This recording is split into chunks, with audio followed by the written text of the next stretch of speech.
સૂરજના છેલ્લા સુવર્ણ કિરણો શહેરની ભીડભાડવાળી સડકોને પાર કરીને આનંદ નિવાસ નામના તે મોટા ઘરની બાલ્કની પર ધીમે ધીમે ઉતરી રહ્યા હતા. બહારથી જોવામાં ઘર કોઈ સ્વપ્ન જેવું લાગતું હતું. ચળકતી ટાઇલ્સ, ઊંચી છત, ફૂલોથી સજેલી બાલ્કની, પરંતુ અંદરની હવામાં એક એવી ઠંડક હતી જે હાડકાં સુધી ધ્રુજાવી દેતી હતી.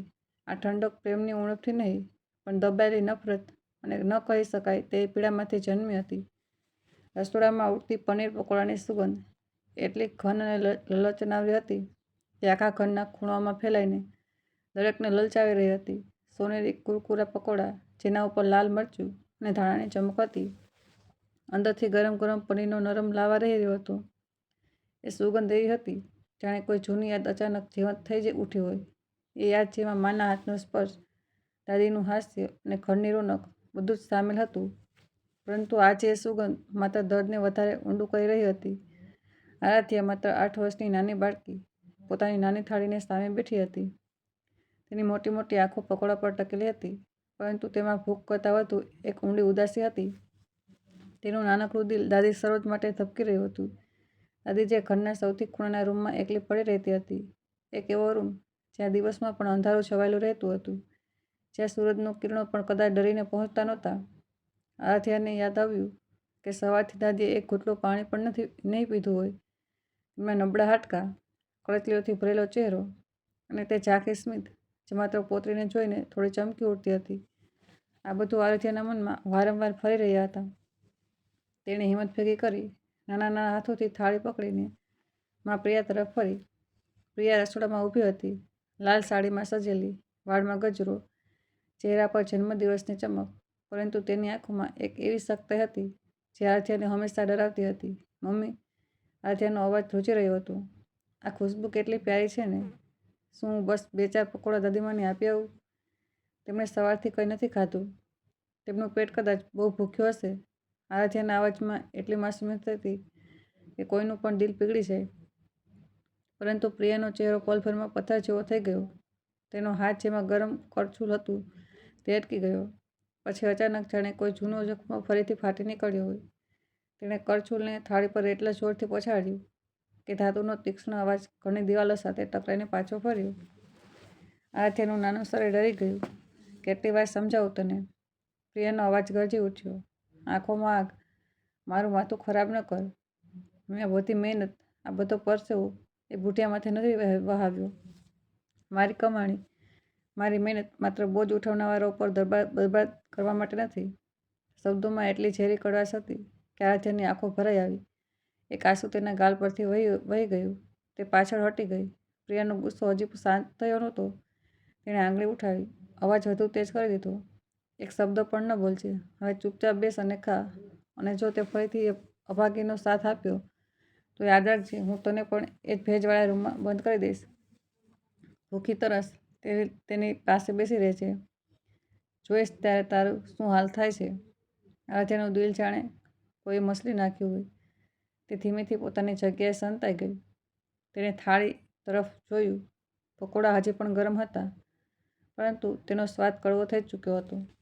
દરેક કોળિયો ગળામાં અટકી રહ્યો હતો, જાણે કોઈ પથ્થર ગળી રહ્યું હોય. આંસુ ચૂપકે ચૂપકે પડી રહ્યા હતા, થાળીમાં ટપકી રહ્યા હતા. એ વિચારી રહી હતી, દાદી હજી પણ ભૂખી હશે. તેમની નબળી હથેળીઓ કદાચ હજી પણ ખાલી હશે. ઘર કેટલું મોટું હતું, ચળકતું હતું, પરંતુ આરાધ્યા માટે આ એક ખાલી મહેલ હતો. કોઈ ભાઈ નહીં, કોઈ બહેન નહીં, પાડોશમાં પણ કોઈ મિત્ર નહીં. તેના બાળપણનું બધું હાસ્ય, બધી રમત, બધી વાર્તાઓ, બધું દાદીના રૂમમાં સીમિત હતું. દાદી તેની દુનિયા હતી. જ્યારે માં વળતી, પપ્પા કામ પર હોતા, ત્યારે આરાધ્યા ચૂપકેથી દાદી પાસે જતી. દાદી જૂની વાર્તાઓ સંભળાવતી, રાજકુમારીઓની, જાદુઈ પક્ષીઓની, અને ક્યારેક ક્યારેક પોતાના જુવાનીની. તેમની કરચલીવાળી હથેળી આરાધ્યાના માથા પર મૂકીને તે કહેતી, મારી રાણી, તું ક્યારેય એકલી નથી રહે. દાદી હંમેશા તારી સાથે છે. પરંતુ આજે તે સાત પણ છે વાતો જોઈ રહ્યો હતો. પ્રિયાનું મન એક જૂના ઝેરથી ભરેલું હતું. વર્ષો પહેલાં તેનું પહેલું બાળક, એક માસૂમ દીકરો, જન્મના થોડા દિવસો પછી જતો રહ્યો હતો. તે દર્દને સહન કરવાને બદલે પ્રિયાએ બધો દોષ સરોજ પર નાખી દીધો. તેમણે કાળી નજરે મારા બાળકને ખાઈ દીધું. આ વાત તેના દિલમાં પથ્થરની જેમ જામી ગઈ હતી. હવે દર વખતે જ્યારે આરાધ્યા દાદી પાસે જતી, પ્રિયાને લાગતું કે ક્યાંક તેની દીકરી પણ તે જ અભિશાપ ન ઉતરી આવે. તે ડર, તે વહે અને તેનો એટલો કઠોર બનાવી ચૂક્યો હતો કે તે પોતાની સાસુને ભૂખી રાખતી, અપમાનિત કરતી અને પોતરીને પણ તે પ્રેમથી વંચિત કરતી, જે દરેક બાળકોનો હક હોય છે. આજે પ્રિયાનો જન્મદિવસ હતો. ઘર સજાવેલું હતું. ફૂલો, લાઇટો, મીઠી ખુશ્બુ. તે અરીસાની સામે ઊભી પોતાને નિહાળી રહી હતી. લાલ સાડી, સોનાની બંગડીઓ, હોઠ પર હળવી સ્મિત. મહેમાનો આવવાના હતા. તેની નવી નવી પૈસાદાર સહેલીઓ જેને તે પોતાના ઘરની શાન બતાવવા માગતી હતી. પરંતુ સરોજ માટે પ્રિયાએ જૂની સ્ટીલની તૂટેલી થાળી કાઢી. તેમાં બસ થોડીક પાતળી દાળ, 2 સૂકી રોટલીઓ, જાણે કોઈ મજબૂરીમાં આપી રહ્યું હોય. આરાધ્યા, પ્રિયાએ બૂમ પાડી, આ થાળી લઈ જા, એ બુઢિયાને આપી આવ. કે છે આજે આજ બન્યું છે, ચૂપચાપ ખાઈ લે. આરાધ્યાએ થાળી પકડી. તેની આંગળીઓ ધ્રુજી રહી હતી. માની ચળકતી સાડી, દાદીની સૂકી રોટલીઓનો ફરક તેના નાના દિલને ચીરી રહ્યો હતો. તે ધીમે ધીમે દાદીના રૂમ તરફ હતી. રૂમમાં ઠંડક હતી, ભેજ હતો અને એક ઊંડી ખામોશી. સરોજ પથારી પર બેઠી હતી. તેમની આંખો ઝાંકી પણ પોતરીનો અવાજ સાંભળીને ચહેરો ખીલી ઉઠ્યો. દાદીમાં, આરાધ્યાનો અવાજ ભરાઈ આવ્યો. હું તમારા માટે ખાવાનું લાવી છું. ગરમ છે, જલ્દી ખાઈ લો. સરોજે ધ્રુજતા હાથે ફેલાવ્યા. આવ મારી લાડલી, આવ મારી રાણી, કેટલી વારથી તારી રાહ જોઈ રહી હતી. આરાધ્યાનું મન વીંટળાઈ વળવા થયું. પણ માની ધમકી યાદ આવી. તે 2 ડગલા પાછળ હટી ગઈ. નહીં દાદી, મમ્મીએ ના પાડી છે. જો હું તમારી પાસે બેસીશ તો તે મને પણ બંધ કરી દેશે. સરોજની આંખોમાં આંસુ છલકાઈ આવ્યા. તેમણે થાળી જોઈ. સૂકી રોટલીઓ, પાતળી દાળ.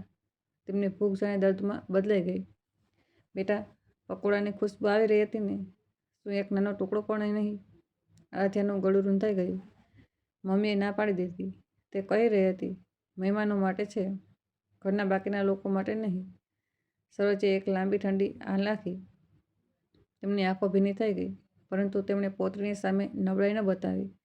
આરાધ્યાએ દાદીનું દર્દ જોયું તો તેનું દિલ ફાટવા લાગ્યું. તેણે ઉત્સાહ બતાવવાની કોશિશ કરી. દાદી, એ પકોડા કેટલા કુરકુરા હતા. મમ્મીના હાથનો જાદુ છે. ઉપરથી ચટપટા, અંદરથી ગરમ. મેં ખાધું તો મજા આવી ગઈ. સરોજની સૂકી જીભ પર અનિચ્છનીય પાણી આવી ગયું. તે રોટલીને દાળમાં બોળીને ખાવા લાગી, પરંતુ દરેક કોળો તેમના ગળામાં અટકી રહ્યો હતો. તેમની આંખોમાં તે દબાયેલી તડપ આરાધ્યાના દિલને છલની કરી રહી હતી. આરાધ્યાએ ધીમેથી કહ્યું, દાદી, જો રાત્રે કંઈ બચી ગયું તો હું ચૂપકેથી જરૂર લાવીશ. સરોજે બસ હસવાની કોશિશ કરી, પરંતુ તેમની સ્મિતમાં હવે દર્દ વધારે હતું. આરાધ્યા બહાર નીકળી તો તેનું નાનું દિલ રડી રહ્યું હતું. તે વિચારી રહી હતી, શા માટે માં આટલી સખત છે? શા માટે દાદીને આટલું દુઃખ? શા માટે આ ઘર બહારથી ચળકે છે પણ અંદરથી તૂટી રહ્યું છે? આરાધ્યા દાદી સરોજના રૂમમાંથી નીકળીને ધીમે ધીમે ગલિયારામાં ચાલી રહી હતી. તેના નાના પગલાંની થપથપાહટ ઘરની ચૂપકીદીમાં ગૂંજી રહી હતી. પરંતુ તેનું મન હજી પણ દાદીના રૂમમાં જ અટકેલું હતું. દાદીની તે છેલ્લી સ્મિત જે દર્દ છુપાવીને નીકળી હતી, આરાધ્યાના દિલમાં ખોચી રહી હતી. રોટલીના સૂકા ટુકડા દાદીના મોંમાં જતા જોઈને તેનું ગળું રૂંધાઈ ગયું હતું. દાદીને કેટલી ભૂખ લાગી હશે, તે મનોમન વિચારી રહી હતી. અને હું કંઈ ન કરી શકી. રસોડાની પાસે પહોંચતા જ પ્રિયાનો તીક્ષ્ણ અવાજ હોલમાંથી આવ્યો. આરાધ્યા, શું એ બુઢિયાનું પેટ ભરાઈ ગયું? જે રોટલીઓ આપી હતી બધી ખાઈ લીધી કે હજી પણ નખરા કરી રહી છે? આરાધ્યાનું દિલ જોરથી ધબક્યું. તે જાણતી હતી કે જો સાચું કહી દીધું તો માનનો ગુસ્સો ફરી ભડકી ઉઠશે. તેણે ઊંડો શ્વાસ લીધો અને અવાજને શક્ય તેટલો સામાન્ય રાખવાની કોશિશ કરી. હા મમ્મી, તેમણે ખાઈ લીધું હશે, બધું પૂરું કરી લીધું. પ્રિયાએ નજર હટાવ્યા વિના ટીવીમાંથી કહ્યું. સારું, હવે અહીં આવ. આરાધ્યા ધીમેથી પાસે ગઈ. પ્રિયાએ તેના માથા પર હાથ ફેરવ્યો, પરંતુ તે સ્પર્શ પ્રેમથી વધુ કબજા જેવો લાગતો હતો. તારા પપ્પા આજે વહેલા આવવાના છે. જન્મદિવસની પાર્ટી છે. તને ખબર છે ને તારા માટે શું લાવી રહ્યા છે? આરાધ્યાની આંખો ચમકી, ઢીંગલી, મોટી વાળી. પ્રિયાએ હસીને કહ્યું, હા, બહુ મોટી રેશમી વાળવાળી, આંખો ઝબકાવનારી, તારી સૌથી સારી સહેલી બનશે. આરાધ્યાનો ચહેરો ખીલી ઉઠ્યો. એક પળ માટે દાદીનું દર્દ પાછળ છૂટી ગયું, પરંતુ ત્યારે તેના મનમાં એક બીજો સવાલ ઉઠ્યો. તેણે મોટી માસુમિયતથી પૂછ્યું, મમ્મી, મારા માટે આટલી મોટી ઢીંગલી તો દાદીમા માટે પપ્પા શું લાવી રહ્યા છે? આજે તમારો જન્મદિવસ છે, શું દાદીને પણ કંઈ નહીં મળે? નવી સાડી કે કંઈક? પ્રિયાનો હાથ અટકી ગયો. સ્મિત ગાયબ થઈ ગયું. તેનો ચહેરો સખત થઈ ગયો. તેણે આરાધ્યાનો હાથ ઝટકાથી છોડ્યો અને તીખા સ્વરમાં કહ્યું, ફરી એ જ બુઢિયાની વાત. તેમને ઉપહારની શું જરૂર? શું તે પાર્ટીમાં જશે? શું તેમના કોઈ મિત્રો આવવાના છે? તેમને 2 ટંકનું ખાવાનું મળી રહ્યું છે. એ જ તેમને સૌથી મોટો તોહફો છે. આરાધ્યા સ્તબ્ધ થઈ ગઈ. પ્રિયાએ વધુ જોરથી કહ્યું, પૈસા ઝાડ પર નથી ઉગતા આરાધ્યા. તેમના જેવી વસ્તુઓ પર બરબાદ કરવા મૂર્ખતા છે. તેમનું જીવન હવે બસ ઘરની 4 દિવાલો સુધી સીમિત થઈ ગયું છે. તેમને સજવા સવરવાની શું જરૂર? અને ફરીથી એવું ફાલતુ સવાલ ન કરતી, નહીં તો તારી ઢીંગલી પણ પાછી કરાવી દઈશ. આરાધ્યાનો બધો ઉત્સાહ ઠંડો પડી ગયો. તે ચૂપચાપ ઊભી રહી ગઈ. તેના મનમાં સવાલો ફરી રહ્યા હતા. માં મને આટલો પ્રેમ કરે છે, તો પછી દાદીથી આટલી નફરત કેમ? શું દાદીએ સાચેમાં કંઈ ખોટું કર્યું છે? ત્યારે જ બહાર ગાડીનો અવાજ આવ્યો. વિક્રમ ઘરે પાછા આવ્યા હતા. આરાધ્યા દોડીને દરવાજા પર પહોંચી. વિક્રમે થાકેલા ચહેરા પર સ્મિત વેર્યું અને તેને હવામાં ઉછાળીને ખોળામાં લીધી. જો મારી રાજકુમારી, જેવું વચન આપ્યું હતું તેવું કર્યું. શહેરની સૌથી સુંદર ઢીંગલી તારા માટે. આરાધ્યાએ ઢીંગલી જોઈ તો બધી ઉદાસી ભૂલી ગઈ. વિક્રમે પ્રિયા તરફ થેલા વધાર્યા. શેફાલી, આજે તારો જન્મદિવસ છે. 2 કિંમતી રેશમી સાડીઓ લાવ્યો છું. એક તમારા માટે, બીજી મા માટે. વિચાર્યું આજે માને પણ કંઈક નવું પહેરાવીને તેમના આશીર્વાદ લઉં. પ્રિયાનો ચહેરો બદલાઈ ગયો. રંગ ઉડી ગયો. તેણે થેલો મેજ પર પછાડી દીધો. તારું દિમાગ ઠેકાણે છે વિક્રમ? એ બુઢિયાને આ ઉંમરે રેશમી સાડીની શું જરૂર? શું તે ક્યાંય બહાર ફરવા જવાની છે? તેમની પાસે જૂની સાડીઓ ભરેલી પડી છે.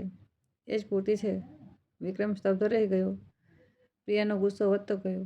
આપણી કમાણી ઉન્નતિ, મતલબ આરાધ્યાના ભવિષ્ય માટે બચાવવાની છે નહીં કે ફાલતુ વસ્તુ પર વહાવાની? એ બુઢિયાને ઘરમાં જ રહેવાનું છે, બહારની દુનિયા જોવાની નથી. વિક્રમનો ચહેરો લાલ થઈ ગયો. તે ધીમા પણ મક્કમ સ્વરમાં બોલ્યા, બસ પ્રિયા, બહુ થઈ ગયું. તું કોના વિશે વાત કરી રહી છે? તે કોઈ બુઢિયા નથી. તે મારી માં છે, જેણે મને પાળ્યું, મહેનત કરી, પોતાની ખુશીઓ મારી જેથી આજે હું તમને બનીને સુખ આપી શકું. આ ઘરની દરેક ઈંટ, દરેક સુખ તેમના ત્યાગનું પરિણામ છે. તારે તેમની જગ્યાએ માં માનવા જોઈતા હતા, પણ તે તો તેમને દુશ્મન બનાવી દીધા. પ્રિયા વધુ ઉગ્ર થઈ ગઈ. તેણે અપશબ્દોની બોછાર શરૂ કરી દીધી. સરોજના ચરિત્ર પર, તેમના બોજ હોવા પર, ઘરની બરબાદી પર. વિક્રમની ધીરજ ખૂટી ગઈ. તેણે દિવાલ પર મૂકો માર્યો અને ગર્જના કરી, બસ એક શબ્દ પણ નહીં. જો આજ પછી મારી માં વિરુદ્ધ તારી જીભમાંથી એક ખોટો શબ્દ નીકળ્યો તો હું કંઈ પણ કરી શકું છું. હવે નિર્ણય સ્પષ્ટ છે. આ ઘરમાં યા તો મારી માં રહેશે યા તું. જો તેમની હાજરી સહન ન થતી હોય તો તું જઈ શકે છે. હું મારી માને તેમના જ ઘરમાં બેસહારા ન છોડી શકું. રૂમમાં સન્નાટો છવાઈ ગયો. પ્રિયા સ્તબ્ધ રહી ગઈ. તેને વિશ્વાસ ન થયો કે વિક્રમ આટલો સખત થઈ શકે છે. તેણે બેગ કાઢી, કપડાં ઠાંસ્યા અને જતાં જતાં આરાધ્યાનો હાથ પકડ્યો. ચાલ મારી સાથે. અહીં હવે તારા જેવાઓ માટે જગ્યા નથી. પરંતુ આરાધ્યાએ હાથ છોડાવ્યો.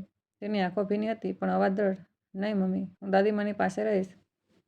તમે મને બંધ કરવાની ધમકી આપો છો, પણ દાદી વાર્તાઓ સંભળાવે છે, પ્રેમ કરે છે. હું તેમને એકલા નથી છોડી શકતી. પ્રિયાનો ચહેરો સફેદ પડી ગયો. તેની દીકરીનો આ નિર્ણય તેના અહંકાર પર સૌથી ઊંડો ઘા હતો. તે કંઈ પણ કહ્યા વિના ઘરની બહાર નીકળી ગઈ. દરવાજો જોરથી બંધ થયો, જાણે પરિવારનો એક હિસ્સો હંમેશા માટે તૂટી ગયો હોય. આરાધ્યા રડતી રડતી દાદીના રૂમમાં દોડી. સરોજે જોયું તો સમજી ગયા કે કંઈક ગડબડ છે, પરંતુ આરાધ્યાએ કંઈ ન કહ્યું. બસ વીંટળાઈને રડવા લાગી. સરોજે તેના માથા પર હાથ ફેરવ્યો. શું થયું મારી રાણી? શા માટે રડી રહી છે? આરાધ્યાએ સિસકતા કહ્યું, મમ્મી જતી રહી, તમારી વજહથી. સરોજનો ચહેરો પીળો પડી ગયો. તેમની આંખોમાં આંસુ આવી ગયા. મારી વજહથી? મારી ઉંમરમાં પણ મારા કારણે મારા દીકરાનું ઘર ઉજળી ગયું. તેમણે પોતાને દોષી ઠેરવવાનું શરૂ કરી દીધું. ખાવા પીવાનું છોડી દીધું. વિક્રમે બહુ મનાવ્યા, પણ સરોજ બસ આ જ કહેતી, હું અભાગીન છું, મારા કારણે તારું ઘર સૂનું થઈ ગયું. વિક્રમનું દિલ તૂટી રહ્યું હતું. તે પ્રિયાને વારંવાર ફોન કરી રહ્યા હતા, પરંતુ કોઈ જવાબ નહીં. રાત ઊંડી થઈ ચૂકી હતી. વિક્રમ બાલ્કનીમાં બેઠા હતા. સિગારેટના ધુમાડામાં ખોવાયેલા તેમને યાદ આવી રહી હતી. પ્રિયા સાથે પહેલી મુલાકાત, કોલેજના દિવસો, પહેલો પ્રપોઝલ, લગ્નની તે રાત જ્યારે પ્રિયાએ કહ્યું હતું, હું તમારી સાથે દરેક સુખ દુઃખમાં રહીશ. પરંતુ આજે તે સ્ત્રી તેમની માને બોજ કહી રહી હતી. બીજી તરફ સરોજના રૂમમાં આરાધ્યા દાદીના ખોળામાં સૂઈ ગઈ હતી. સરોજ જાગી રહી હતી. તેમની આંખોમાં આંસુ હતા. તે વિચારી રહી હતી, કાશ હું જતી રહું તો મારો દીકરો ખુશ રહી શકે. પરંતુ દિલ નહોતું માનતું. પોતરીના શ્વાસ સાંભળીને તેમને થોડો સંતોષ મળી રહ્યો હતો. રસોડામાં બચેલા પકોડા ઠંડા પડી ચૂક્યા હતા, પરંતુ તેમની ખુશ્બુ હજી પણ ઘરમાં તરી રહી હતી. જાણે યાદ અપાઈ રહી હોય કે ખુશીઓ કેટલી નાજુક હોય છે અને એક નાની ભૂખ, એક નાનો વિદ્રોહ કેટલું મોટું તોફાન લાવી શકે છે. આરાધ્યાએ અડધી ઊંઘમાં પડખું ફેરવ્યું. તેના સપનામાં દાદી હસી રહી હતી અને હાથમાં ગરમ પકોડા હતા. પરંતુ જાગતા જ હકીકત યાદ આવી. માં જતી રહી, દાદી રડી રહ્યા છે અને પપ્પા એકલા બાલ્કનીમાં બેઠા છે. આ નાનો વિદ્રોહ. આરાધ્યાનું દાદી માટે પકોડા ચોરવા, મા સાથે બહેસ કરવી, દાદી સાથે રહેવાનો નિર્ણય ઘરનો પાયો હલાવી ચૂક્યો હતો. હવે આગળ શું થશે કોઈને ખબર નહોતી. પરંતુ એક વાત સ્પષ્ટ હતી કે જે તિરાડો પહેલાં છુપાયેલી હતી હવે ખુલીને સામે આવી ચૂકી હતી. અને આ તિરાડોને ભરવી આટલી સરળ નહોતી. દાદી સરોજે આરાધ્યાના આંસુ લૂછ્યા અને બોલી, બેટા શું થયું? મને આખી વાત જણાવ. આરાધ્યાએ આખી વાત જણાવવાનું શરૂ કર્યું. તે સમયે પ્રિયાના મોઢામાંથી નીકળેલા અપશબ્દો વિક્રમના કાનમાં પીગળેલા કાચની જેમ ઉતરી રહ્યા હતા. દરેક શબ્દ એક ઝેરનું ટીપું હતું જે તેમના દિલને ધીમે ધીમે બાળી રહ્યું હતું. વિક્રમનો ચહેરો પહેલાં લાલ થયો, પછી સફેદ પડી ગયો. તેમની આંખો ભીની થઈ ગઈ, પરંતુ ગુસ્સાથી જૂજી રહી હતી. તેમણે ઊંડો શ્વાસ લીધો અને અવાજને દબાઈને કહ્યું, બસ પ્રિયા, બહુ થઈ ગયું. તું કોના વિશે બોલી રહી છે? શું તને હોશ છે? તે કોઈ બુઢિયા કે બોધ નથી. તે મારી જનની છે, મારી મા છે, જેણે મને આ કાબિલ બનાવ્યો કે આજે હું તારા અને આરાધ્યાના બધા શોખ પૂરા કરી શકું. વિક્રમના અવાજમાં એક ભારેપણું હતું જે તેમની અંતરાત્માની પીડા દર્શાવી રહ્યું હતું. તેમણે આગળ કહ્યું, આજે આપણે જે છત નીચે ઊભા છીએ અને જે એસો આરામ તું ભોગવી રહી છે તે બધું એમના ત્યાગ, તેમના વર્ષોની સખત મહેનત અને પોતાની ખુશીઓને મારીને કરેલી એક એક પાયની બચતનું પરિણામ છે. તે તારા માટે પણ મા સમાન હોવા જોઈતા હતા, પણ તે તો તેમને પરાયા પણ નહીં પણ દુશ્મન સમજી લીધા છે. વિક્રમના આ શબ્દો પ્રિયાના અહંકારને વધુ ચોટ પહોંચાડી રહ્યા હતા. તે શાંત થવા કે ભૂલ માનવાને બદલે વધુ ઉગ્ર થઈ ગઈ. તેના અંદર જાણે કોઈ જૂનો બંધ તૂટી પડ્યો હોય. તે ચીસો પાડી, તને શું ખબર મારા દર્દની? તારી માએ મારા બાળકને પોતાની કાળી નજરથી મારી નાખ્યો હતો. તે અભાગીન છે અને આ ઘરમાં રહીને બધાને અભાગા બનાવી રહી છે. મેં આટલા વર્ષ સહન કર્યું, પણ હવે નહીં. વિક્રમની ધીરજ હવે અંતિમ સીમા પર હતી. તેમણે મુઠ્ઠીઓ વાળી અને રૂમની દિવાલોને ધ્રુજાવી તે તેવા અવાજમાં ગર્જના કરી, બસ, હવે એક શબ્દ પણ નહીં પ્રિયા. તારે જીભ પર લગામ લગાવી લે. ખબરદાર, જો આજ પછી મારી માના સન્માન વિરુદ્ધ તારી ગંદી જીભમાંથી એક પણ ખોટો શબ્દ નીકળ્યો તો યાદ રાખજે, મારાથી ખરાબ બીજું કોઈ નહીં હોય.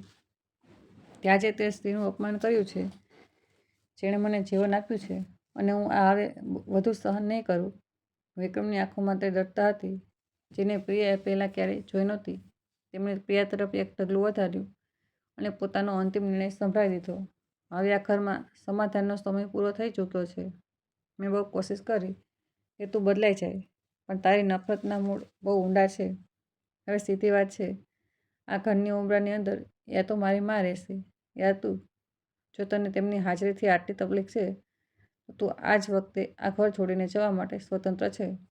હું મારી એ વૃદ્ધ માને તેમના જ ઘરમાં બે સારા છોડવાનું પાપ ક્યારેય નહીં કરી શકું, ભલે તેના માટે મને કોઈ પણ કિંમત ચૂકવવી પડે. વિક્રમનો આ અલ્ટિમેટમ સાંભળીને પ્રિયા સનડાઈ ગઈ. તેને આશા નહોતી કે શાંત સ્વભાવવાળો વિક્રમ પોતાની માની ખાતર તેને ઘરથી જવા માટે કહી દેશે. રૂમમાં ભારે સન્નાટો છવાઈ ગયો, જેને માત્ર આરાધ્યાની સિસકીઓ તોડી રહી હતી. આરાધ્યા ખૂણામાં ઊભી બધું સાંભળી રહી હતી અને તેના નાના દિલમાં ડર અને દુઃખ બંને હતા. પ્રિયાએ એક પળ વિચાર્યું, પછી અહંકાર તેની ફરીથી કબજો કરી લીધો. તેણે કબાટ ખોલી, કેટલાક કપડાં ઝટકાથી કાઢ્યા અને એક નાના બેગમાં ઠાંસવા લાગી. ઠીક છે વિક્રમ, જો તને બુઢિયાની આગળ તારી પત્નીની કોઈ કદર નથી તો હું પણ આ ઘરમાં એક પણ નહીં રોકાવું. જઈ રહી છું હું મારા માયકે, અને યાદ રાખજે હવે હું ત્યારે જ પાછી આવીશ જ્યારે તે સ્ત્રી આ ઘરની બહાર હશે. પ્રિયાએ ગુસ્સામાં ચીસો પાડતા બેગ ઉઠાવ્યો. જતાં જતાં તે તરફ ફરી અને તેનો હાથ ઝટકીને પકડતા કહ્યું, આરાધ્યા, ચાલ મારી સાથે, અહીં હવે તારા જેવાઓ માટે કોઈ જગ્યા નથી. ઊભી થા અને અત્યારે જ મારી સાથે ચાલ. તેને પૂરો વિશ્વાસ હતો કે તેની દીકરી તેની પાછળ ચાલી આવશે, પરંતુ જે જવાબ મળ્યો તેણે પ્રિયાના પગ નીચેથી જમીન ખસકાવી દીધી.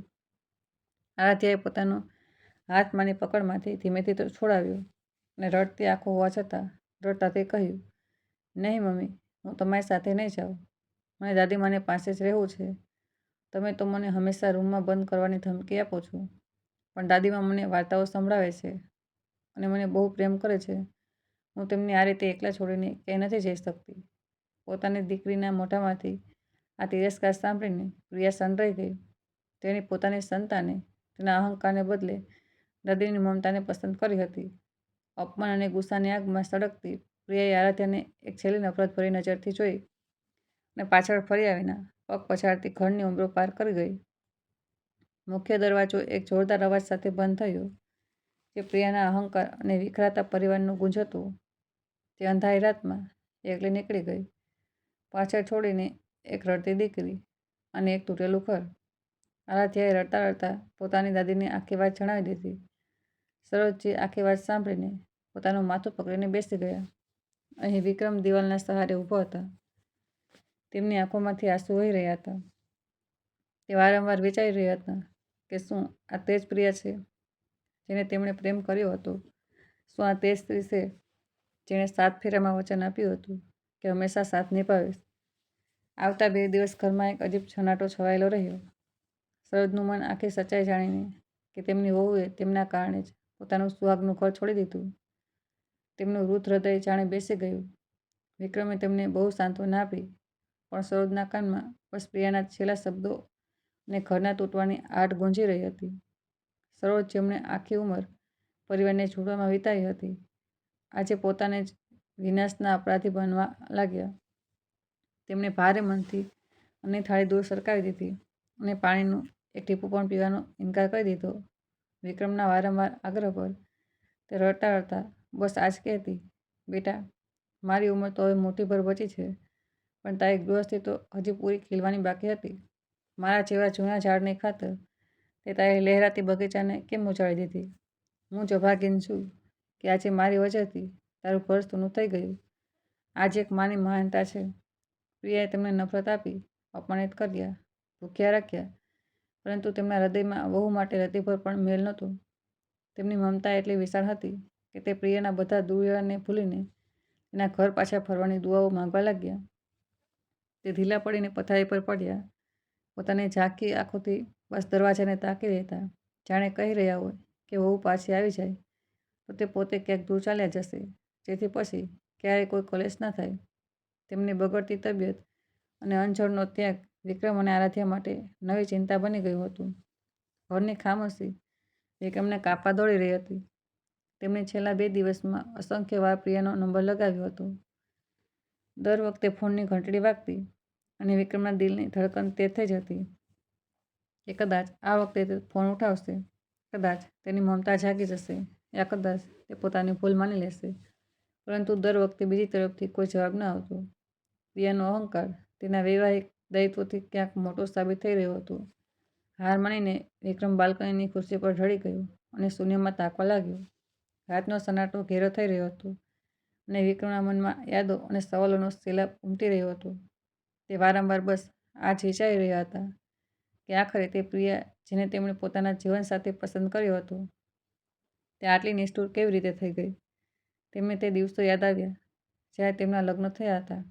અગ્નિની સામે 7 ફેરા લેતી વખતે પ્રિયાએ વચન આપ્યું હતું કે તે વિક્રમના સુખ દુઃખની સંગીની બનશે, તેના પરિવારને પોતાનો માનીને સીંચશે.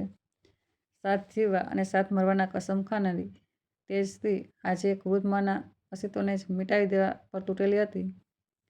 વિક્રમને સમજાઈ નહોતું રહ્યું કે પ્રેમ અને નફરતની વચ્ચેની લકીર આટલી ઝાંખી ક્યારે થઈ ગઈ. શું એક રેશમી સાડી અને એક પકોડાની કિંમત તેમના 7 વર્ષના સંબંધથી વધીને હતી?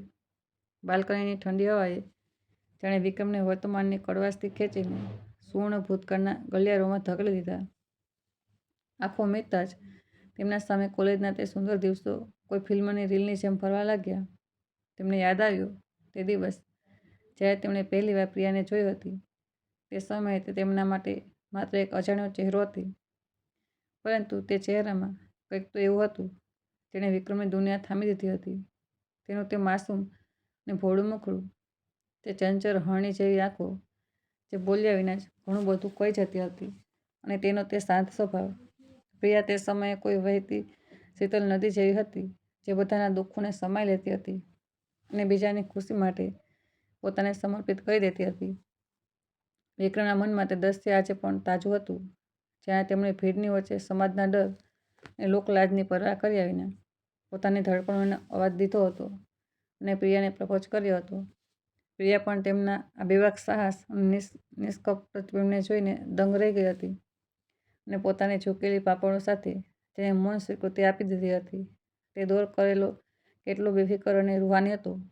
તે સમય ન તો જવાબદારીઓનો બોજ હતો, ન સંબંધોની આ ગૂંચવણ, ન અહંકારનું કોઈ નામ નિશાન. દિવસ કોઈ આઝાદ પંખીની ઉડાન જેવા હતા, જેની ન કોઈ નક્કી રાહ હતી અને ન કોઈ કઠિન મંજિલ. બસ એક નીલા આકાશ જેવું ફેલાયેલું ભવિષ્ય હતું અને સાથે ઉડવાનો અતૂટ વિશ્વાસ.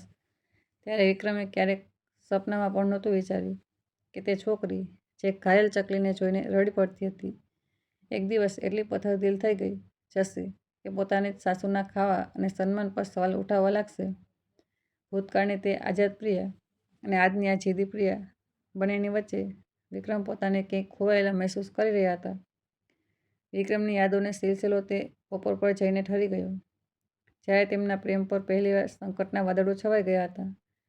તેમને આજે પણ તે મંજર સ્પષ્ટ યાદ છે, જ્યારે પ્રિયાના પિતાએ તેમને બંનેને સાથે જોઈ લીધા હતા. તે વખતે વિક્રમનું દિલ બેસી ગયું હતું અને તેમને લાગ્યું હતું કે હવે બધું વિખેરાઈ જશે.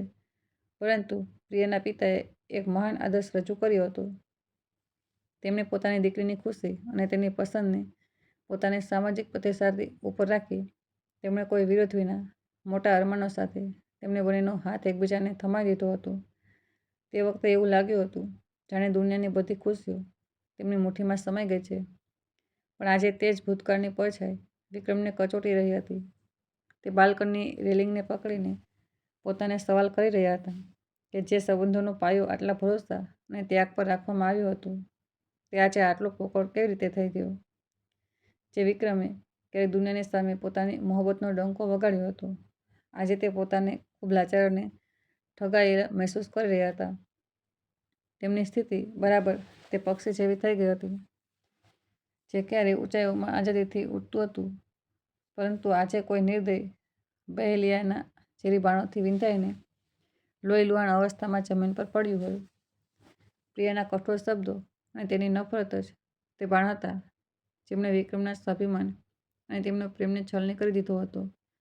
તે પોતાના જ ઘરમાં પોતાની જ યાદોની વચ્ચે એક અનાથની જેમ પડ્યા હતા, જેની પાસે ન તો ઉડવાની શક્તિ બચી હતી અને ન તો ઘાવને ભરવાનો કોઈ મલમ.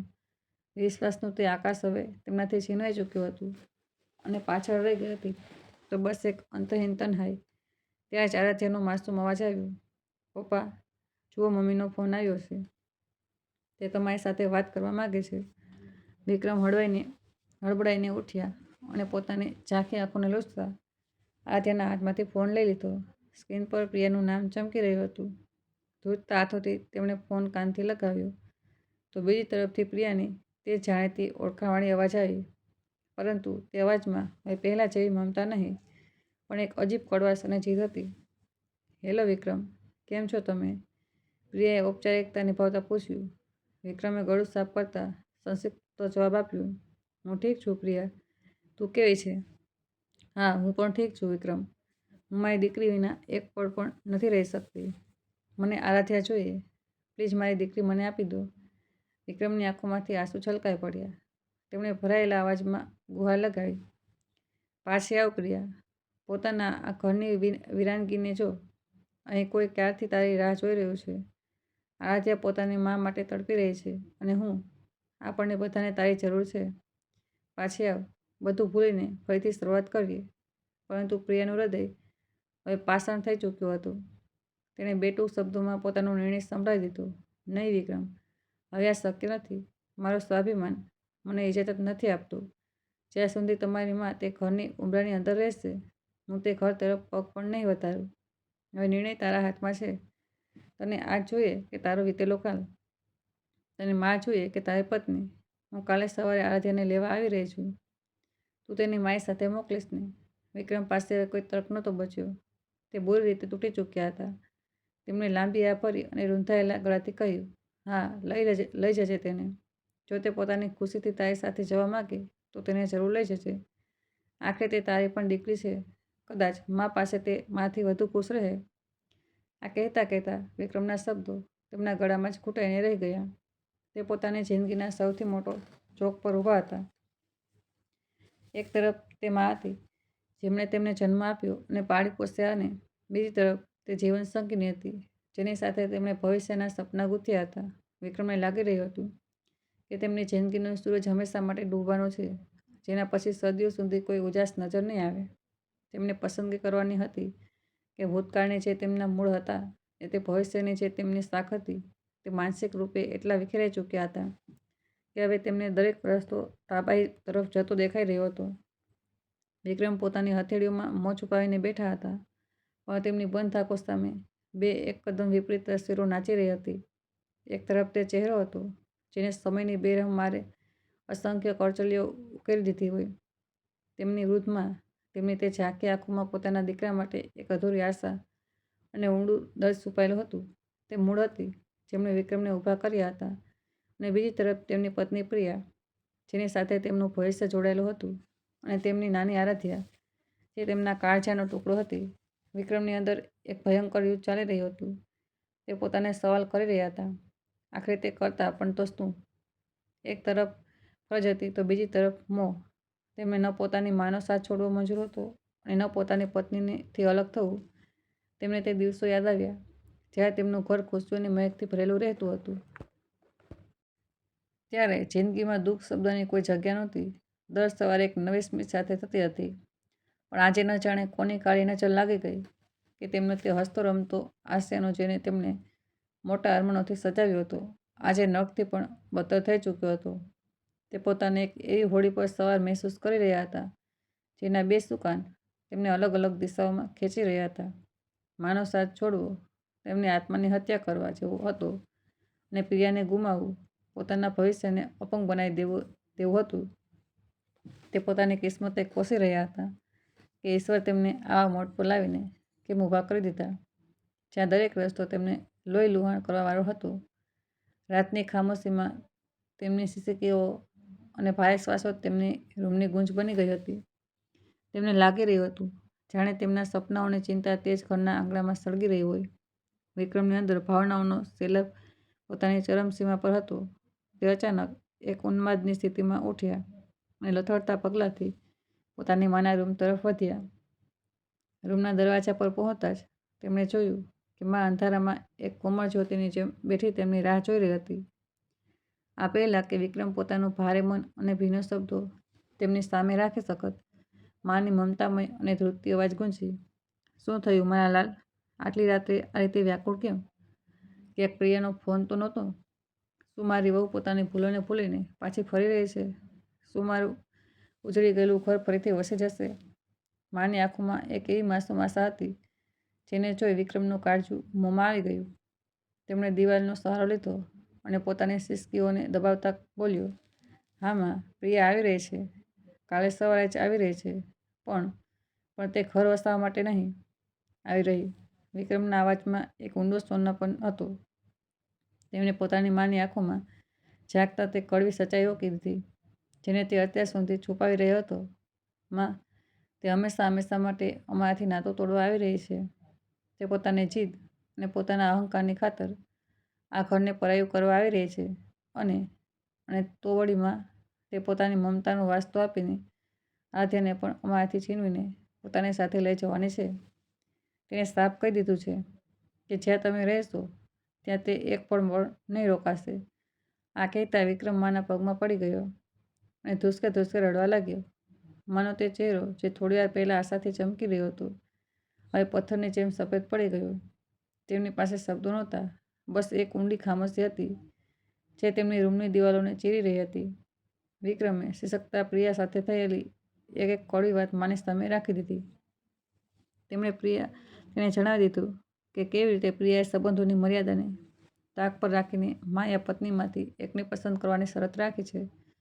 આ સાંભળીને તે બિચારી વૃદ્ધ માના પગ નીચેથી જમીન ખસી ગઈ. તેમણે ક્યારેય પોતાના ખરાબ સપનાઓમાં પણ નહોતું વિચાર્યું કે જે આંગળાને તેમણે પોતાના પરસેવાથી સીંચ્યું, જે દીકરાને પોતાની ધમનીઓનું રક્ત આપીને મોટો કર્યો, આજે તેના જ ઘરમાં તેમના રહેવાથી કલેશ થશે, તેમને વૃદ્ધાશ્રમ મોકલવાનો વારો આવશે. આ વિચારીને જ તેમની આત્મા ધ્રુજી ઉઠી. રૂમમાં થોડા પળો માટે એક એવી ખામોશી છવાઈ ગઈ જેને મોતના સન્નાટો પણ ઓછો લાગે. અંતમાં માએ પોતાના કાળજા પર પથ્થર રાખ્યો, પોતાની ધ્રુજતી આંખોમાંથી આંસુ લૂછ્યા અને એક એવો નિર્ણય સંભળાવ્યો જેણે વિક્રમની આત્માને ઝકઝોરી દીધી. માએ ધીમા પણ અટલ અવાજમાં કહ્યું, બેટા વિક્રમ, તું પરેશાન ના થા. જો મારા અહીં રહેવાથી તારી ગૃહસ્થી ઉજળી રહી છે તો હું ખુશી ખુશી વૃદ્ધાશ્રમ ચાલી જઈશ. મારો અંતિમ શ્વાસ ક્યાંક પણ લઈ લઈશ, પણ જીવતા જીવતા તારું ઘર ઉજળતા નથી જોઈ શકતી. તું પ્રિયાને લઈ આવ અને મારી લાડલી આરાધ્યાને માનો પ્રેમ મળવા દે. માના મોઢામાંથી આ આત્મઘાતી નિર્ણય સાંભળીને વિક્રમ હકાબકા રહી ગયા. તેમનું ગળું સુકાઈ ગયું અને તે ચીસો પાડી રહ્યા, આ તમે શું કરી રહ્યા છો માં? તમે પોતાના જ લોહીના ઘરને છોડીને પરાયા આશ્રમમાં એક અનાથની જેમ રહેશો? શું મેં તમને આ દિવસ દેખાડવા માટે પાડ્યા હતા? હું આટલો પડી ગયો છું કે પોતાની ખુશીઓની ખાતર પોતાની જનનીને બેઘર કરી દઉં? આ ક્યારેય નહીં થાય માં. વિક્રમે પોતાનું માથું દિવાલ પર મારતા પશ્ચાતાપની અગ્નિમાં સળગતા કહ્યું, ધિક્કાર છે મારા પર માં. આજે મને મારી ભૂલનો અહેસાસ થઈ રહ્યો છે. કાશ મેં તે સમયે તમારા અનુભવ અને તમારી ચેતવણીને સમજી હોત. સારું થાત જો મેં તમારા વિરુદ્ધ જઈને પ્રિયા સાથે લગ્ન જ ન કર્યા હોત. જો હું તે આંધળી મોહબ્બતમાં પાગલ ન થયો હોત તો આજે આ જીરત ભરેલો વારો જ ન આવત.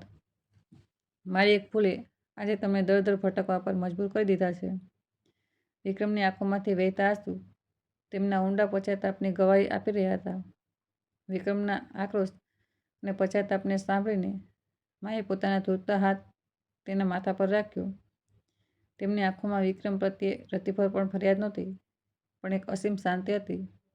તેણે બહુ ધીરજથી તેને સમજાવતા કહ્યું, નહીં બેટા, એવું ન કહે. ક્રોધમાં આવીને પોતાની જીવનસંગીની પ્રત્યે આવા શબ્દો નથી બોલતા.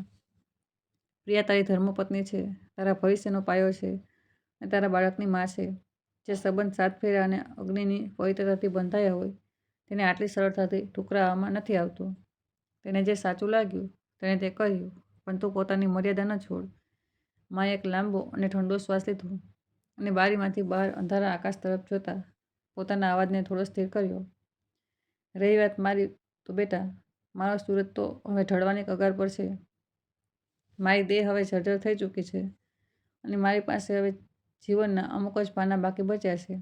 તો પાનાઓને હું કોઈ વૃદ્ધાશ્રમના એકાત્મ પ્રભુનું નામ લઈને વિતાવી દઈશ તો મને કોઈ કષ્ટ નહીં થાય.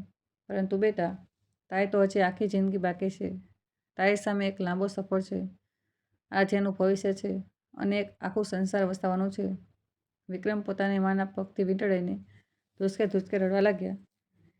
તેમને વિશ્વાસ નહોતો થઈ રહ્યો કે જે માને પ્રિયાએ બોજ સમજ્યો તે જ માં આજે તે જ પ્રિયાનું ઘર બચાવવા માટે પોતાને તલતલ સળગાવવા તૈયાર હતી. માએ આગળ કહ્યું, એક માની અસલી જીદ એમાં નથી કે તેનો દીકરો તેની પાસે રહે, પણ એમાં છે કે તેનો દીકરો ખુશ રહે.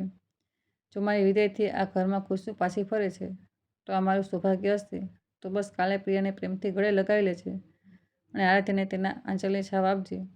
મારા આશીર્વાદની પોટલીઓ હંમેશા તારી સાથે રહેશે. માએ વિક્રમના આંસુઓને પોતાના ધ્રુજતા આંચલથી લૂછ્યા અને એક ઝાંખી પણ સંતોષભરી સ્મિત સાથે કહ્યું, પાગલ, આટલો ઉદાસ કેમ થાય છે? વિચાર, મારા ગયા પછી પ્રિયા તારો એકમાત્ર સહારો હશે. તે જ તારા સુખ દુઃખની સાથી બનશે અને તારા વૃદ્ધાવસ્થાની લાકડી. આખરે ઉંમરભરનો સાથ તો તેનો છે અને તું એવું કેમ વિચારી રહ્યો છે કે હું ક્યાંક બહુ દૂર જઈ રહી છું? હું કઈ આ દુનિયા છોડીને જઈ રહી છું? તેમણે વિક્રમનો હાથ પોતાના હાથમાં લઈને તેને હિંમત આપતા આગળ કહ્યું, જ્યારે ક્યારે મારો ચહેરો જોવાનું મન કરે એ મારી યાદ સતાવે તો બસ થોડી દૂર જ તો જવાનું હશે, તો મળવા ચાલ્યો આવજે. ત્યાં વૃદ્ધાશ્રમમાં દરેક પ્રકારની સુવિધા પણ તો હશે, નર્સો હશે, ડૉક્ટર હશે, જે મારી આ જર્જર દેહનું ધ્યાન રાખશે. તારે માય સેવા માટે કામ છોડીને ભાગવું નહીં પડે. આનાથી તને પણ કોઈ પરેશાની નહીં થાય અને પ્રિયાને પણ મારાથી કોઈ ફરિયાદ નહીં રહે. માની વાતોમાં એક એવી વ્યવસ્થા અને મહાનતા છુપાયેલી હતી કે વિક્રમનું હૃદય ફાટી રહ્યું હતું. તે જોઈ રહ્યા હતા કે મા પોતાની દરેક તકલીફને સુવિધાનું નામ આપી રહી હતી, જેથી તેમના દીકરાના મન પર કોઈ બોજ ન રહે. તે પોતાને એક પરાઈ છત નીચે અજાણ્યા લોકોની વચ્ચે ધકેલવા તૈયાર હતી, જેથી તેમના દીકરાનું આસ્યાનો સલામત રહે. માએ ફરીથી દોહરાવ્યું, જોજે વિક્રમ, મારા ગયા પછી બધું ઠીક થઈ જશે. બસ તું પોતાની ગૃહસ્થીને સંભાળી લેજે. મારી મમતા તને ત્યાં પણ દુઆઓ આપતી રહેશે. આખી રાત વિક્રમની આંખોમાં ઊંઘ ન આવી. માના અટલ નિર્ણય અને તેમની નિસ્વાર્થ મમતાની આગળ આખરે તેમને હાર માનવી પડી.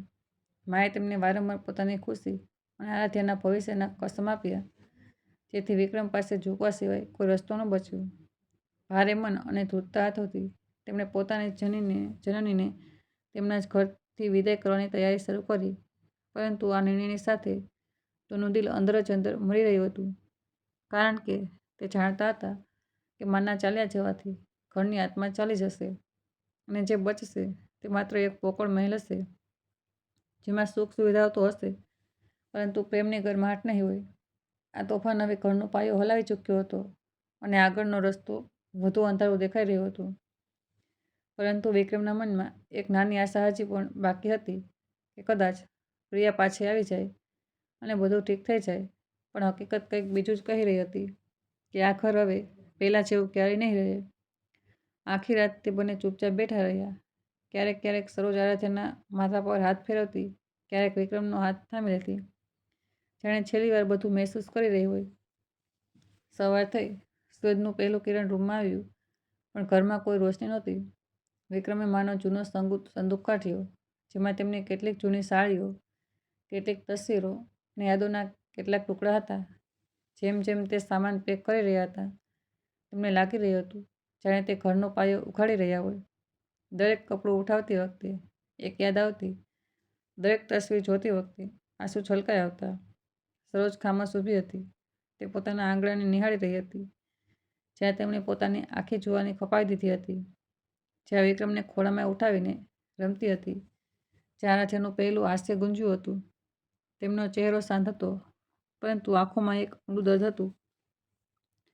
વિક્રમે સામાન ગાડીમાં રાખ્યો. આરાધ્યા હજી સૂઈ રહી હતી. કદાચ એટલે તે આ ભારે વિદાયને જોઈ ન શકી. રસ્તાભર વિક્રમની આંખોમાંથી આંસુ વહેતા રહ્યા, પરંતુ સરોજનો હાથ તેમના માથા પર આશીર્વાદની જેમ ટકેલો રહ્યો, જેણે કહી રહી હોય, બેટા રડીશ નહીં, બધું ઠીક થઈ જશે. ગાડી વૃદ્ધાશ્રમના લોખંડના ગેટ પર રોકાઈ. વિક્રમનું કાળજું ફાટી ગયું. તેમને એવું લાગ્યું જાણે તે પોતાની માને નહીં, પણ પોતાની અંતરાત્માને ત્યાં છોડવા આવ્યો હોય. સરોજે ઉતરતી વખતે પાછળ ફરીને ન જોયું, કદાચ એટલે જેથી તેમના આંસુ દીકરાને વધુ નબળો ન કરી દે. તે ધીમે ધીમે અંદર ચાલ્યા ગયા. વિક્રમ ગાડીમાં બેઠા રહ્યા. ઘણી વાર સુધી રડતા રહ્યા. પછી ધીમેથી ગાડી સ્ટાર્ટ કરી અને ખાલી દિલ સાથે ઘરે પાછા આવ્યા. ઘરે પહોંચતા જ તેમને ખબર પડી કે પ્રિયા પાછી આવી ગઈ છે. તે સજી ધજીને આવી હતી, જાણે કોઈ વિજય પ્રાપ્ત કરીને પાછી ફરી હોય. તેના ચહેરા પર અભિમાન હતું. હવે ઘરમાં તેનું એક છત્ર રાજ હશે. કોઈ ટોકનારું નહીં હોય. તે ચહેકથી અંદર આવી, પરંતુ તેની ચહેકે ઘરના સન્નાટાથી ટકરાઈને વિખરાઈ ગઈ. વિક્રમનો ચહેરો પથ્થર જેવો હતો. તે પહેલાં જેવો હસમુખ નહોતો રહ્યો. હવે તે કલાકો સુધી બાલ્કનીમાં બેઠા રહેતા, યા માના ખાલી રૂમની દિવાલોને તાકતા રહેતા. ઘરમાં તેમની હાજરી હવે માત્ર એક પડછાયા જેવી હતી. પ્રિયાએ ઘણીવાર તેમને રીઝવવાની કોશિશ કરી, વાત કરવાની, માહોલ સામાન્ય કરવાની, પરંતુ વિક્રમના હોઠ જાણે સીવી દેવાયા હતા. તે હવે જરૂરી સવાલોના જવાબ પણ માત્ર માથું હલાવીને આપતા. પ્રિયાને હવે અહેસાસ થવા લાગ્યો કે તેણે માને ઘરની બહાર કાઢીને કદાચ વિક્રમના દિલમાંથી પોતાના માટે જગ્યા પણ હંમેશા માટે ખોઈ દીધી. તે ઘર જેને તે સ્વર્ગ બનાવવા માગતી હતી, હવે એક આલિશાન જેલ બની ગયું હતું, જ્યાં સુખ સુવિધાઓ તો હતી, પરંતુ સંબંધોની ગરમાહટ ક્યાં ગાયબ થઈ ચૂકી હતી. પ્રિયાને ધીમે ધીમે આ કડવો અહેસાસ થવા લાગ્યો કે જે સ્વર્ગની કલ્પના તેણે માને ઘરની બહાર કાઢીને કરી હતી, તે ખરેખર એક બોજના ખંડર બની ચૂક્યો છે. તે ઘરની માલકીન તો બની ગઈ હતી, પણ તે ઘરની આત્મા વિક્રમની ખામોશીની સાથે ક્યાંક દફન થઈ ગઈ હતી. વિક્રમ હવે તેની સાથે હોવા છતાં સાથ નહોતા. દર સવારે સૂરજ ઉગતા જ વિક્રમ ચૂપચાપ ઘરથી નીકળી જતા. તેમનો એક નિયમ બની ગયો હતો કે કામ પર જતા પહેલાં તે વૃદ્ધાશ્રમની ઉંબરા પર જરૂર જતા, જે તેમની મમતાનો આંચલ કેદ હતો. તે માને ઝાંખી આંખોમાં પોતાની માફી શોધતા અને પછી ભારે મનથી કામ પર પાછા ફરતા. બીજી તરફ વૃદ્ધાશ્રમની સાંકડી દિવાલો અને પોતાનાઓથી વિખૂટા પડવાના ગમે સરોજના શરીરને અંદર જ અંદર પોકળ કરી દીધું હતું. તે ઘરનો પાયો જે બધાને થામી રાખતો હતો, હવે પોતે જ ઢળવા લાગ્યો હતો. સરોજ અચાનક ખૂબ જ બીમાર રહેવા લાગ્યા. આશ્રમના કર્મચારીઓ અને ત્યાં રહેતા અન્ય વૃદ્ધો તેમની હાલત જોઈને વ્યાકુળ થઈ ઉઠ્યા. ડૉક્ટરે વારંવાર વિક્રમને બોલાવવાની સલાહ આપતા, પરંતુ સરોજની અંદરની મમતા હવે પણ અટલ નહોતી. તેમણે હાથ જોડીને અને આંખોમાં આંસુ ભરીને બધાને મના કરી દીધી. મારા લાલને ન બોલાવજો. તે બહુ મુશ્કેલીથી પોતાની ગૃહસ્થી સંભાળી રહ્યો છે. જો તેને મારી આ હાલતની ખબર પડી તો તે ફરીથી તૂટી જશે. હું નથી ઈચ્છતી કે મારી બીમારીના વસાવેલા ઘરમાં ફરીથી કોઈ તોફાન ઊભું કરે. તે ખુશ રહે, બસ મારી આ જ અંતિમ ઈચ્છા છે. મમતાની મૂર્તિએ પોતાની અસહનીય પીડાને પણ એક સ્મિતની પાછળ છુપાવી દીધી, જેથી તેમના દીકરાના જીવનમાં કોઈ અંધારું ન આવે. વિક્રમ બેખબર હતા કે જે મૂળમાંથી તે શક્તિ લેવા દર સવારે આવતા હતા, તે મૂળ હવે માટી છોડવાની તૈયારી કરી રહ્યું હતું. વૃદ્ધાશ્રમના ડૉક્ટરોની તમામ કોશિશો છતાં જ્યારે સરોજની હાલત બગડતી જ ગઈ, તેમને શહેરની એક મોટી હોસ્પિટલમાં લઈ જવામાં આવ્યા. ત્યાં જ્યારે ગહન તપાસ થઈ અને રિપોર્ટ સામે આવ્યો તો બધાના પગ નીચેથી જમીન ખસી ગઈ. તે બીમારી કોઈ મામૂલી નબળાઈ નહીં, પણ જીવલેણ કેન્સર હતી. ડૉક્ટર પણ હેરાન હતા કે સરોજ છેલ્લા 2 વર્ષોથી આ અસહનીય પીડાને પોતાના અંદર દબાવીને બેઠી હતી. તેમણે ન જાણે કેટલી વાર દર્દની લહેરોને હસીને પી લીધી હશે, જેથી તેમના દીકરાની દુનિયામાં કોઈ ખલેલ ન પડે. બીજી તરફ ઘરમાં પ્રિયાનું હૃદય પરિવર્તન થવાને બદલે તેની નફરત વધુ હિંસક થઈ ગઈ હતી. વિક્રમનું દર સવારે માને મળવા જવું તેને પોતાના અહંકારની હાર લાગતું હતું. તે વિક્રમને ત્યાં જવાથી રોકવા માટે અવારનવાર તમાશા કરતી. શું જરૂર છે રોજ રોજ ત્યાં માથું ટેકવવાની? જ્યારે તેમને રહેવા માટે બધી સુવિધાઓ આપી દીધી છે, તો પછી આ રોજનું નાટક કેમ? પ્રિયાના કડવા શબ્દો વિક્રમને વધુ માનસિક તણાવમાં નાખી દેતા. ધીમે ધીમે કામનું વધતું દબાણ અને પ્રિયાની રોજબરોજની ચીકે વિક્રમને તોડવાનું શરૂ કરી દીધું હતું. તેમણે અનિચ્છાએ મા પાસે જવાનું ઓછું કરી દીધું. તેમને લાગ્યું કે મા કદાચ વૃદ્ધાવસ્થાની મામૂલી બીમારીઓથી ઝઝૂમી રહ્યા છે. તેમને સપનામાં પણ આભાસ નહોતો કે તેમની માની દેહને કેન્સર જેવો કાળ અંદર ખાઈ રહ્યો છે. સરોજની તબિયત પળ બગડી રહી હતી. તેમની પાસે હવે સમય બહુ ઓછો હતો અને તેમની અંતિમ આશા માત્ર પોતાના દીકરાનો ચહેરો જોવાની હતી. પરંતુ ઘરના કલેશ અને પોતાની અજ્ઞતાને કારણે વિક્રમ તે ભયાવહ સચ્ચાઈથી કોસો દૂર હતા, જે તેમની આખી દુનિયા ઉજાડવાવાળી હતી. વિક્રમ પોતાના કામના સિલસિલામાં શહેરથી બહાર જઈ રહ્યા હતા, પણ તેમનું મન બેચેન હતું. તેમણે વિચાર્યું કે જતાં પહેલાં માના આશીર્વાદ લઈ લો, પરંતુ જેવા તે વૃદ્ધાશ્રમ પહોંચ્યા, તેનો સન્નાટો તેમને ડરાવવા લાગ્યો. મા પોતાના પથારી પર નહોતી. વ્યાકુળ થઈને જાણે તેણે વૃદ્ધાશ્રમના કર્મચારીઓને પૂછ્યું તો ખબર પડી કે તેમની હાલત નાજુક છે અને તે શહેરની હોસ્પિટલમાં ભરતી છે. વિક્રમના પગ નીચેથી જમીન ખસી ગઈ. તે પાગલોની જેમ હોસ્પિટલ તરફ ભાગ્યા.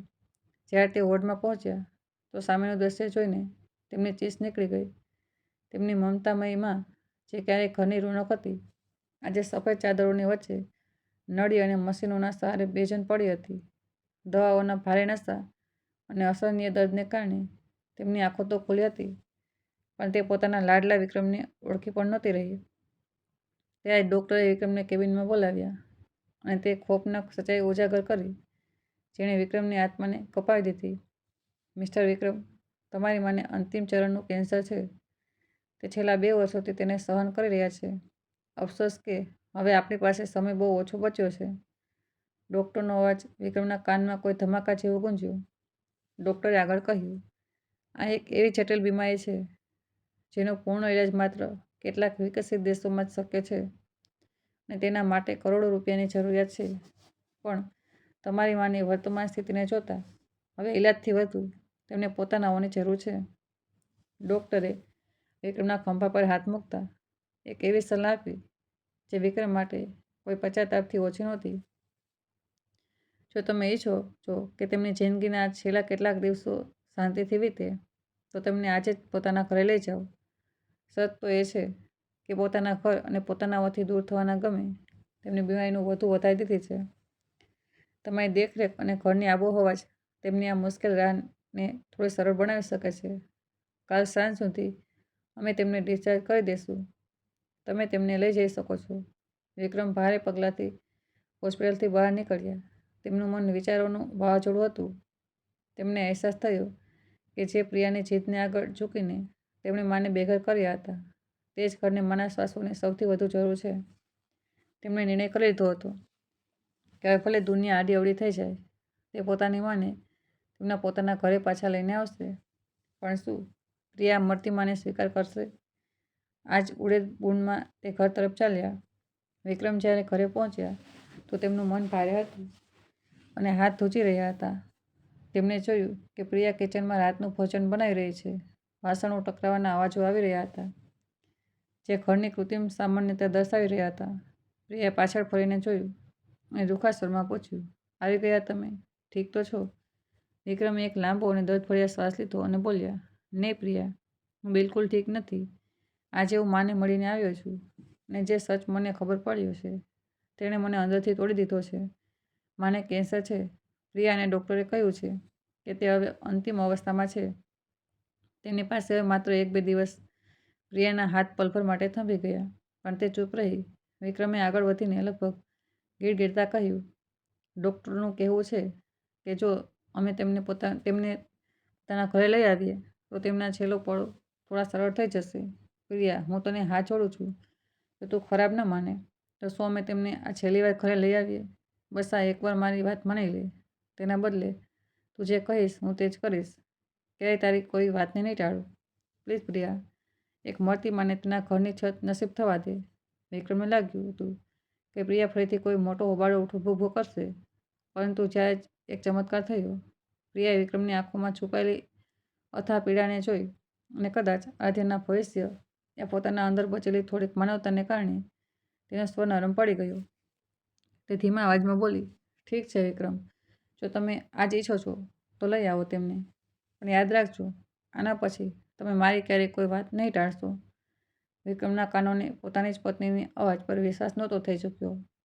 તેમને ઊંડું આશ્ચર્ય થયું કે જે પ્રિયા અત્યાર સુધી પથ્થર બની બેઠી હતી તે આટલી સરળતાથી કેવી રીતે માની ગઈ. શું આ માની દુઆઓનો અસર હતો યા પ્રિયાના મનમાં છુપાયેલો કોઈ પશ્ચાતાપની આહટ? ખેર, કારણ જે પણ હોય, વિક્રમે રાહતનો એક ઊંડો શ્વાસ લીધો અને મનોમન ઈશ્વરનો કોટી કોટી આભાર માન્યો. તેમને લાગ્યું જાણે ડૂબતાને તણખલાનો સહારો મળી ગયો હોય. હવે તેમને બસ કાલ સાંજની રાહ હતી જ્યારે તે પોતાની માને ફરીથી તેમના પોતાના આંગણામાં પાછા લાવી શકશે. તે રાત વિક્રમની આંખોમાં ઊંઘનું નામ નિશાન નહોતું, પણ આ જાગરણ પાછલી રાતો જેવું બોજિલ નહોતું. તે તો બસ તે પહેલા કિરણની રાહ જોઈ રહ્યા હતા જે તેમની માને પાછી તેમના પોતાના ઘરે લઈને આવશે. જેવી સવાર થઈ, વિક્રમ એક નવી ઉર્જા સાથે ઊભા થઈ ગયા. તેમણે પોતાની નાની આરાધ્યાને તૈયાર કરી કારણ કે તે જાણતા હતા કે માના ડૂબતા શ્વાસો માટે આરાધ્યાનો અવાજ કોઈ સંજીવનીથી ઓછો નહીં હોય. આજે વિક્રમના ચહેરા પર એક અજીબ ચમક હતી. માના ઘરે પાછા ફરવાની ખુશીમાં તે પોતાના બધા જૂના ઘાવ, પ્રિયા સાથે થયેલા કલેશ અને પોતાની લાચારીને પૂરી રીતે ભૂલી ચૂક્યા હતા. તેમને બસ એટલું યાદ હતું કે આજે તે પોતાના જીવનની સૌથી મોટી પૂંજી પોતાની માને પાછા લાવી રહ્યા છે. ત્યાં ખુશીમાં એટલું સરોબોર હતા કે તેમના મનમાં કોઈ ખૂણામાં પણ આ ખ્યાલ ન આવ્યો કે આ મિલન કેટલું નાનું થવાનું છે. ત્યાં કડવી હકીકતને પૂરી રીતે ભૂલી બેઠા હતા કે જે માને તે આજે ઘરે લાવી રહ્યા છે તે ખરેખર તેમને હંમેશા હંમેશા માટે અલવિદા કહેવાની ઉંમર પર ઊભા છે. તે તો બસ તે યાદોને ફરીથી જીવવાનું સપનું જોઈ રહ્યા હતા જે ઘરની દિવાલોમાં ક્યાંક ખોવાઈ ગઈ હતી. આરાધ્યાનો હાથ થામીને ઢગલાબંધ ફળો અને આશાઓ સાથે વિક્રમ હોસ્પિટલ તરફ વધ્યા. તેમને એવું લાગી રહ્યું હતું જાણે તે માને નહીં પણ પોતાની આખી દુનિયાને ફરીથી સમેટી રહ્યા હોય. પણ નિયતિના ક્રૂર હાથોએ તેમના માટે શું લખી રાખ્યું હતું તેનાથી તે પૂરી રીતે અજાણ હતા. આ અધ્યાય માના બલિદાનની ગહેરાઈ દર્શાવે છે. જ્યાં એક માએ પોતાના દીકરાની ખુશી માટે પોતાનું બધું જ કુરબાન કરી દીધું અને દીકરો તે બલિદાનને સમજતા હોવા છતાં તેને રોકી ન શક્યો. ભૈરવે એક નવી આશા સાથે શ્વાસ લઈ રહ્યું હતું, પરંતુ તે આશા કેટલી નાજુક હતી તે હજી કોઈ નહોતું જાણતું. વિક્રમ હોસ્પિટલના ગલિયારામાં તેજ પગલાંથી વધી રહ્યા હતા. આરાધ્યા તેમનો હાથ થામીને ચાલી રહી હતી. તેની નાની નાની આંગળીઓ વિક્રમની હથેળીમાં કસીને જકડાયેલી હતી. જાણે તેને ખબર હતી કે આજનો દિવસ બહુ ખાસ છે. પપ્પા, અમે દાદીમાને ઘરે લઈ જઈ રહ્યા છીએ ને? આરાધ્યાએ ઉત્સાહથી પૂછ્યું. વિક્રમે હસવાની કોશિશ કરી. હા બેટા, આજે દાદી ઘરે આવશે. તે બહુ ખુશ થશે. તને જોઈને તેની બધી બીમારી ભાગી જશે. આરાધ્યાનો ચહેરો ખીલી ઉઠ્યો. તે દોડવા લાગી. ચાલો, જલ્દી ચાલો. દાદી રાહ જોઈ રહ્યા હશે. વિક્રમનું દિલ તેજ ધડકી રહ્યું હતું. તે વિચારી રહ્યા હતા કે માને જોતા શું કહેશે, કેવી રીતે માફી માંગશે, કેવી રીતે જણાવશે કે બધું ઠીક થઈ જશે. ડૉક્ટરે કહ્યું હતું કે ઘરની હવા પોતાનાઓના સાથ માની હાલતમાં સુધારો લાવી શકે છે. વિક્રમને લાગી રહ્યું હતું કે આજે તે પોતાની ભૂલનું પ્રાયશ્ચિત કરી રહ્યા છે. આજે તે માને તે ઘર પાછું આપી રહ્યા છે જેને તેમણે ક્યાંય છોડવા નહોતું ઈચ્છ્યું. હોસ્પિટલના વોર્ડ પાસે પહોંચતા જ વિક્રમનું મન અચાનક બેચેન થઈ ગયું. ગલિયારામાં એક અજીબ ખામોશી હતી. નર્સો ચૂપચાપ ચાલી રહી હતી. ડૉક્ટરોનો અવાજ દૂરથી આવી રહ્યા હતા. વિક્રમે આરાધ્યાનો હાથ વધુ કસીને પકડ્યો અને રૂમ તરફ વધ્યા. દરવાજો ખુલ્યો અને અંદરનું દ્રશ્ય જોઈને વિક્રમના શ્વાસ અટકી ગયા. પથારી પર સફેદ ચાદર ઢાંકેલી હતી અને તેની નીચે એક શાંત શરીર પડ્યું હતું. વિક્રમના હાથમાંથી ફળોનો થેલો જમીન પર વિખેરાઈને પડી ગયો. સફરજન, સંતરા બધું આડું અવળું લૂંટકી રહી ગયું. આરાધ્યાએ પહેલાં સમજ્યું નહીં. પછી તેણે ચાદરને જોઈ અને નાનકડા અવાજમાં કહ્યું, દાદીમા. વિક્રમની આંખો સામે અંધારું છવાઈ ગયું. તે લથડાઈને પથારી પાસે પહોંચ્યા. ચાદરને હટાવી અને માનો ઠંડો ચહેરો જોયો. માની આંખો બંધ હતી. હોઠ પર એક હળવી સ્મિત હતી, જાણે તે છેલ્લા પળમાં પણ હસીને સૂઈ ગયા હોય. વિક્રમ ઘૂંટણીએ બેસી ગયા અને માના પગને સ્પર્શ કરીને રડવા લાગ્યા. માં, શું આ સચ છે? તમે ચાલ્યા ગયા. તમે વચન આપ્યું હતું કે કાલે ઘરે આવશો.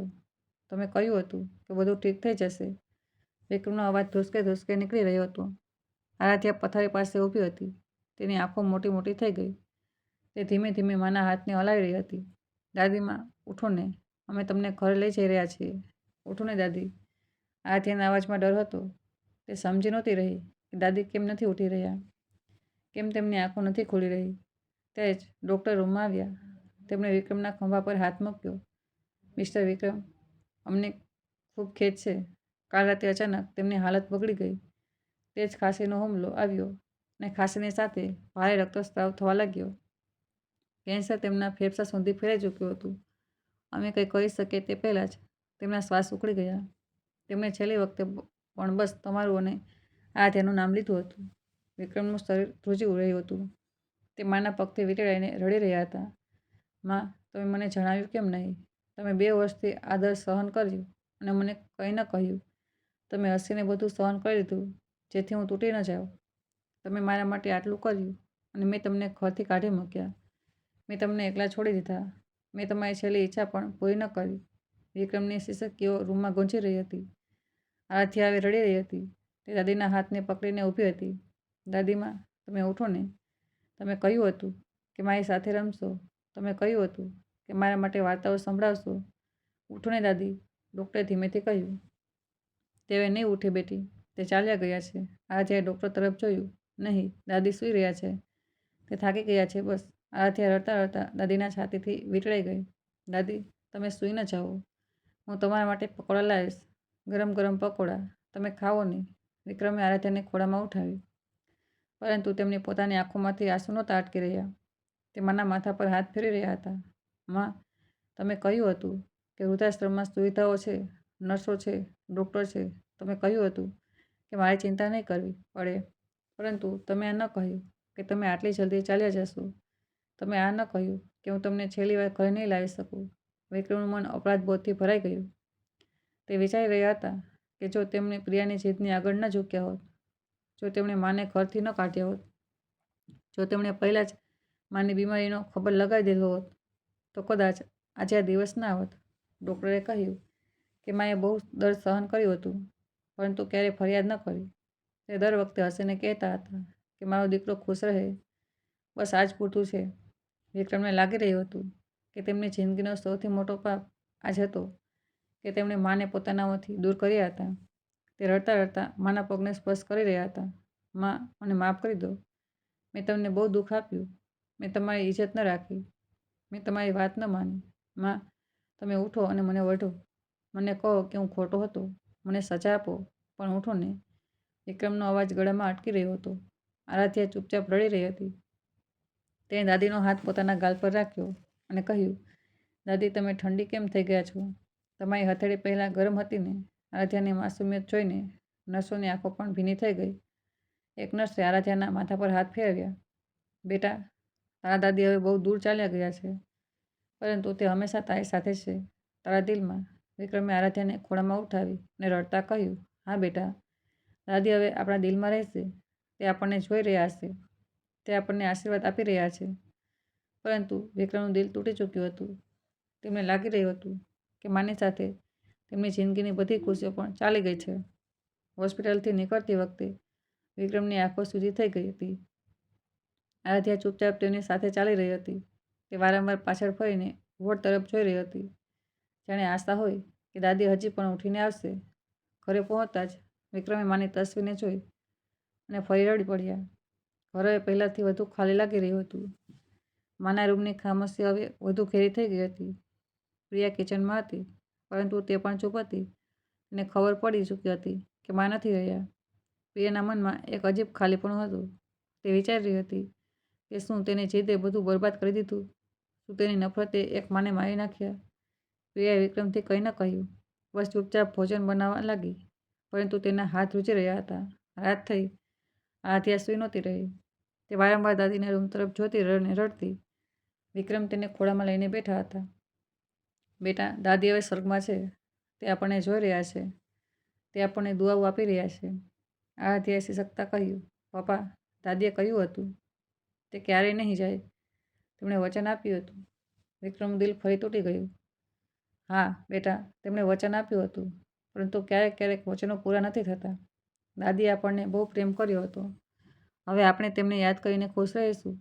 આપણે તેમના માટે સારા બાળકો બનીશું. આપણે તેમના નામની દુઆઓ આપીશું. આરાધ્યાએ માથું હલાવ્યું, પરંતુ આંસુ ન અટક્યા. રાત ઘેરી થઈ ગઈ. ઘરમાં સન્નાટો હતો. માત્ર ઘડિયાળની ટીક ટીક અને આરાધ્યાની સિસકીઓ સંભળાઈ રહી હતી. વિક્રમ બાલ્કની પર બેઠા હતા. તે માની યાદોમાં ખોયેલા હતા. તેમને યાદ આવી રહ્યું હતું કે કેવી રીતે માએ તેમને ખોળામાં ઉઠાવીને સોવડાવ્યા હતા. કેવી રીતે માએ તેમની દરેક નાની મોટી સમસ્યાઓ ઉકેલી હતી. કેવી રીતે માએ પ્રિયાની દરેક જીદને સહન કરી હતી અને ક્યારેક ફરિયાદ ન કરી. વિક્રમ વિચારી રહ્યા હતા કે માએ 2 વર્ષ સુધી કેન્સર સહન કર્યું અને ક્યારેય મને ન જણાવ્યું. કેમ? કારણ કે તે નહોતી ઈચ્છતી કે મારું ઘર ફરી ઉજળી જાય. કેમ? કારણ કે તે મારી ખુશી ઈચ્છતી હતી અને મેં તેમની ખુશી છીનવી લીધી. મેં તેમને ઘરથી કાઢી મૂક્યા. મેં તેમને એકલા છોડી દીધા. વિક્રમનો પશ્ચાતાપ હવે હદથી વધુ થઈ ચૂક્યો હતો. તે રડતા રડતા માની તસવીરને જોઈ રહ્યા હતા. માં, મને માફ કરી દો. મેં તમને બહુ દુઃખ આપ્યું. મેં તમારી છેલ્લી ઈચ્છા પણ પૂરી ન કરી. મેં તમને ઘરની છત સુધી ન આપી શક્યો. વિક્રમની સિસકીઓ રાતના સન્નાટામાં ગૂંજી રહી હતી. પ્રિયા રૂમમાં ઊભી બધું સાંભળી રહી હતી. તેના મનમાં પણ હવે અપરાધબોધ હતો. તે વિચારી રહી હતી કે શું મારી વજહથી બધું થયું? શું મારી નફરતે એક મનનો જીવ લીધો? શું મારી જીદે આ ઘરને બરબાદ કરી દીધું? પ્રિયાની આંખોમાં આંસુ હતા, પરંતુ તે રડી નહોતી રહી. બસ તે ઊભી હતી અને વિચારી રહી હતી કે હવે શું થશે? હવે આ ઘર કેવી રીતે બચશે? હવે વિક્રમ મને ક્યારેય માફ નહીં કરે. હવે આરાધ્યા મને ક્યારેય માં નહીં કહેશે. પ્રિયાએ ધીમેથી વિક્રમ પાસે જઈને પૂછ્યું, વિક્રમ, મને માફ કરી દો. મેં બહુ મોટી ભૂલ કરી છે. વિક્રમે તેની તરફ ન જોયું, બસ ચૂપચાપ બેઠા રહ્યા. પ્રિયા ફરી કહ્યું, હું જાણું છું કે હવે બહુ મોડું થઈ ચૂક્યું છે, પરંતુ હું સાચેમાં પશ્ચાતાપ કરી રહી છું. મેં માને બહુ દુઃખ આપ્યું. મેં તમને બહુ દુઃખ આપ્યું. મેં આરાધ્યાને પણ દુઃખ આપ્યું. વિક્રમે ધીમેથી કહ્યું, પ્રિયા, હવે કહેવાથી શું ફાયદો? માં ચાલી ગઈ, તે ક્યારેય પાછા નહીં આવે. પ્રિયા રડી પડી. હું જાણું છું, પણ હું ઈચ્છું છું કે આપણે બધા મળીને તેમના નામનું કંઈક કરીએ, તેમના માટે કંઈક સારું કરીએ. વિક્રમે માથું હલાવ્યું. હા, આપણે તેમના નામની દુઆઓ આપીશું. આપણે તેમના માટે સારા ઇન્સાન બનીશું. આપણે તેમના બતાવેલા રસ્તા પર ચાલીશું. પણ હવે કંઈ નથી થઈ શકતું. પ્રિયા ચૂપચાપ ઊભી રહી. તેની આંખોમાંથી આંસુ વહી રહ્યા હતા. રાત વીતી ગઈ. સવાર થઈ, પણ ઘરમાં કોઈ ઉત્સાહ નહોતો. આરાધ્યા સ્કૂલ ન ગઈ. તે માની તસવીર પાસે બેઠી હતી અને વાતો કરી હતી. દાદી, તમે સ્વર્ગમાં છો ને? તમે ત્યાં ખુશ છો ને? તમે મને જોઈ રહ્યા છો ને? હું સારી દીકરી બનીશ. હું ક્યારેય કોઈને દુઃખ નહીં આપું. વિક્રમે તેને જોઈ અને આંસુ લૂછી લીધા. હા બેટા, દાદી તને જોઈ રહ્યા છે અને બહુ ખુશ છે. આરાધ્યાએ હસવાની કોશિશ કરી. દાદીને પકોડા બહુ પસંદ હતા ને? આગલી વખતે હું દાદીના નામથી પકોડા બનાવીશ અને દાદીને યાદ કરીને ખાઈશ. વિક્રમે તેને ગળે લગાવ્યું. હા બેટા, આપણે દાદીના નામથી બહુ કંઈક કરીશું. આપણે તેમને ક્યારેય નહીં ભૂલીએ. ઘરમાં હવે એક નવી ખામોશી હતી, પરંતુ તે ખામોશીમાં માની યાદો હતી, માની મમતા હતી, માના આશીર્વાદ હતા. વિક્રમ રોજ માની તસવીર સામે બેસતા ને વાતો કરતા. માં, આજે આરાધ્યાએ સારા માર્ક્સ લાવ્યા છે. માં, આજે પ્રિયાએ તમારા માટે મીઠાઈ બનાવી છે. માં, તમે અમને માફ કરી દો. અમે બધા તમને બહુ યાદ કરીએ છીએ. પ્રિયા પણ હવે બદલાઈ રહી હતી. તે રોજ માની તસવીર સામે દીવો પ્રગટાવતી અને દુઆ માંગતી. માં, મને માફ કરી દો. મેં તમને બહુ દુઃખ આપ્યું, પરંતુ હવે હું સારી બનીશ. હું આરાધ્યાની સારી માં બનીશ. હું વિક્રમને ખુશ રાખીશ. માં, તમે અમને આશીર્વાદ આપો. પરંતુ માં હવે ક્યારેય જવાબ નહોતી આપતી. માત્ર તેમની તસવીર હસતી રહેતી હતી અને ઘરમાં તેમની યાદો જીવંત રહેતી હતી. અંતિમ શ્વાસોની આ લડાઈ પૂરી થઈ ચૂકી હતી, પરંતુ માની મમતાની લડાઈ ક્યારેય પૂરી નહોતી થતી. તે હંમેશા જીવંત રહેતી હતી, દિલમાં, યાદોમાં અને દુઆઓમાં.